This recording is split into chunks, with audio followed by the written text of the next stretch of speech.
Drunkenness of Noah is a painting by the Italian artist Giovanni Bellini. It was finished about 1515. It is kept in the Museum of Fine Arts and Archeology of Besançon, France. Composition: Noah is sleeping naked. The cup and the bunches of grapes on the foreground, and the vineyard in the back, suggest that Noah is drunk. These three sons are represented at his side. Shem and Japheth, left and right, avert their eyes and cover their father with a red cloth. But Ham, the third son, laughs when he sees his father naked. Origins. The work refers to Genesis chapter 9, 20-23. 20 In those days Noah became a farmer, and he made a vine garden.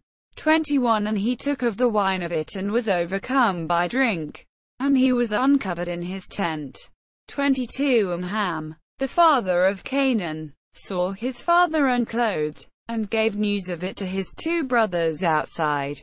23 And Shem and Japheth took a robe, and putting it on their backs went in with their faces turned away, and put it over their father so that they might not see him unclothed.